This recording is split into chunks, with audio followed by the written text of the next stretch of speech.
Hi friends, എല്ലാവർക്കും പൊടീസ് വേൾഡിലേക്ക് സ്വാഗതം. ഇന്ന് നല്ലൊരു ചുക്കാപ്പിയുടെ റെസിപ്പി ആയിട്ടാണ് ഞാൻ വന്നിട്ടുള്ളത്.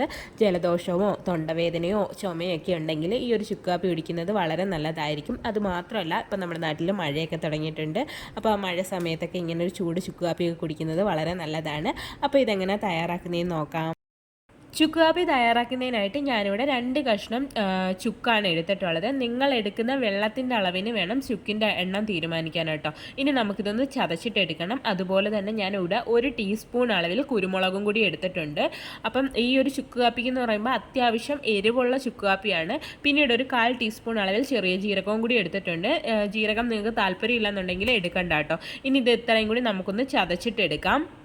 അപ്പോൾ അതിനായിട്ട് നമുക്കൊരു ഇടികല്ലിലേക്ക് ആദ്യം തന്നെ ജീരകം ചേർത്ത് കൊടുത്തിട്ടൊന്ന് ചതച്ചെടുക്കാം. പിന്നീട് ഇതിലേക്ക് തന്നെ കുരുമുളകും കൂടി ഇട്ടിട്ട് ചതച്ചെടുക്കാം. അതിനുശേഷം അവസാനം നമുക്കിതിലേക്ക് ചുക്കും കൂടി ഇട്ടിട്ടൊന്ന് ചതച്ചിട്ടെടുക്കാം.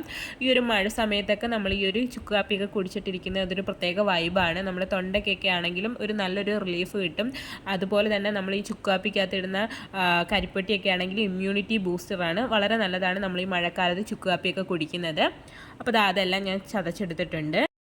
അതിനുശേഷം നമുക്കൊരു സോസ് പാനിലേക്ക് 2.5 കപ്പ് അളവിൽ വെള്ളം ഒഴിച്ചു കൊടുക്കാം. ഞാനിവിടെ 2 പേർക്കുള്ള ചുക്ക് കാപ്പിയാണ് തയ്യാറാക്കുന്നത്. അതുകൊണ്ടാണ് 2.5 കപ്പ് അളവിൽ വെള്ളം ഒഴിച്ചു കൊടുക്കുന്നത്.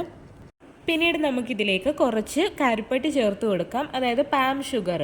ഇപ്പോൾ ഇത് തന്നെ ചേർത്ത് കൊടുക്കാൻ വേണ്ടിയിട്ട് നോക്കുക. ഇതില്ലാന്നുണ്ടെങ്കിൽ മാത്രം ശർക്കരയോ പനങ്കൽക്കണ്ടോ ഒക്കെ ഉപയോഗിക്കാവുന്നതാണ്. ഇത് തന്നെ ആയിരിക്കും ഏറ്റവും നല്ലത്. ചുക്ക് കാപ്പിക്കകത്ത് ഏറ്റവും ബെസ്റ്റ് ഈ ഒരു കരിപ്പെട്ടി തന്നെയാണ്. അപ്പോൾ ഞാൻ അത് കുറച്ചെടുത്തിട്ടുണ്ട്. നമ്മുടെ മധുരത്തിൻ്റെ അനുസരിച്ചിട്ടും അതിൻ്റെ അളവ് തീരുമാനിക്കാം കേട്ടോ. ഞാൻ കുറച്ചെടുത്തിട്ടുണ്ട്. അത് നമുക്കിതിലേക്ക് ചേർത്ത് കൊടുക്കാം.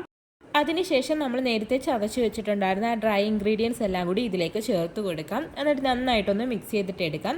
ഞാനിതിലേക്ക് വേറൊന്നും ചേർക്കുന്നില്ല. മല്ലിയോ പനിക്കൂർക്കയുടെ ഇലയോ അങ്ങനെ ഒന്നും ചേർക്കുന്നില്ല. ഇത് മാത്രമേ ചേർക്കുന്നുള്ളൂ.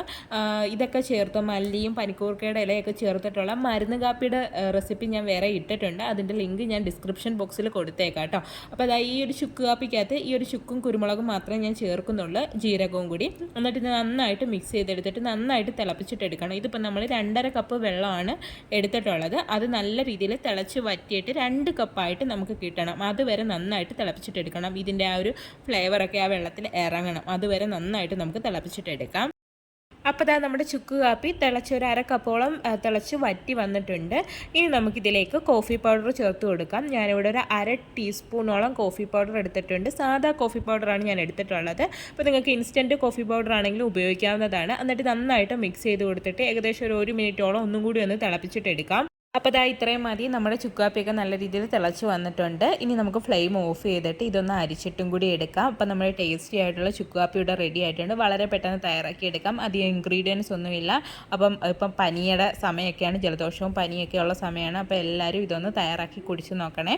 വീഡിയോ ഇഷ്ടമായിട്ടുണ്ടെങ്കിൽ ഒന്ന് ലൈക്ക് ചെയ്യണേ. ആദ്യമായിട്ട് ചാനൽ കാണുന്ന കൂട്ടുകാരൊക്കെ ഉണ്ടെങ്കിൽ പ്ലീസ് ഒന്ന് സബ്സ്ക്രൈബ് ചെയ്ത് സപ്പോർട്ടും കൂടി ചെയ്യണേ. വീണ്ടും നല്ലൊരു വീഡിയോ ആയിട്ട് വരാം. Thanks for watching.